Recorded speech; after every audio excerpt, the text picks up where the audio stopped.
time for fake friends.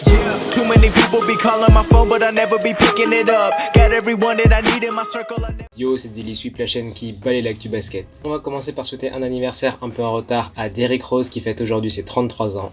MVP 2011, 3 fois All-Star, Rookie de l'année, All-NBA First Team et All-Rookie First Team. Un bon anniversaire à lui. Ensuite, on va parler de son équipe, les New York Knicks, où les photos sont tombées de la nouvelle saison. Regardez Evan Fournier et la nouvelle triplette, Kemba Walker, Julius Randle et RJ Barrett. On a également les Bucks de Milwaukee qui sont prêts à faire le doublé cette saison.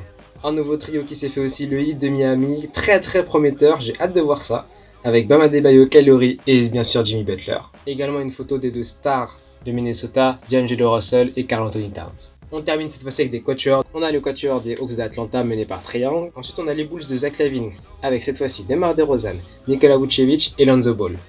Hâte de voir ça. On termine avec l'équipe des vieux de la vieille. On a LeBron James, Carmelo, Russell Westbrook et Anthony Davis pour cette nouvelle équipe des Los Angeles Lakers. Si on rajoute à ça Dwight Howard et Rajon Rondo, nul doute que ça va vraiment être un lake show. On continue avec les matchs de la nuit car oui, la saison NBA a repris enfin. La pré-saison NBA a commencé, les Wolves ont battu les Pelicans 117-114, c'était un match de pré-saison donc tranquillement. L'homme du match c'est D'Angelo Russell avec 19 points, 3 rebonds, 5 passes. On peut voir notamment ce très beau contre d'Anthony Edwards et surtout ce poster en contre-attaque sur Brandon Ingram.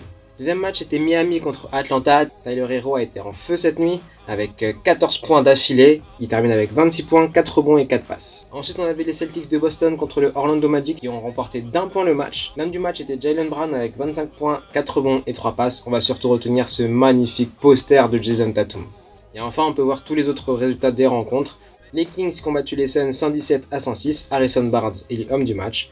Dejounte Murray qui a aidé les Spurs à remporter leur match face au Utah Jazz. Les Hornets de James Bouknight qui ont remporté leur match face à OKC. Scottie Barnes de Toronto qui a été très efficace en défense, qui a remporté le match face à Philadelphie. Enfin, Terrence Mann des Clippers a mené son équipe à la victoire face à Denver. On avait aussi l'énorme affiche entre les Nets et les Lakers. Bien sûr, ce n'était pas l'équipe type, mais les Nets ont remporté la victoire, surtout avec un très gros quatrième carton de la part de Brooklyn, qui l'ont emporté 123-97 face aux Lakers. Les Warriors qui se sont inclinés contre les Blazers 121-107, avec Jordan Poole qui a été très efficace avec 7 tirs à 3 points primés. En parlant des Warriors, le gros point d'interrogation cette saison sera Klay Thompson qui va faire son grand retour cette saison. N'oubliez pas que son dernier match était en 2019. On avait Anthony Davis qui était encore à New Orleans, Jimmy Butler à Philadelphie, Kawhi à Toronto, Chris Paul à Houston et Russell Westbrook était encore à OKC. C'est-à-dire que depuis la blessure de Klay Thompson, Russell Westbrook qui était très stable à OKC a fait 4 équipes en 2 ans. Donc OKC, Houston, Washington et maintenant Los Angeles. En espérant qu'il trouve un peu plus de stabilité cette année. C'était Daily Sweep et je te retrouve demain pour une nouvelle actu.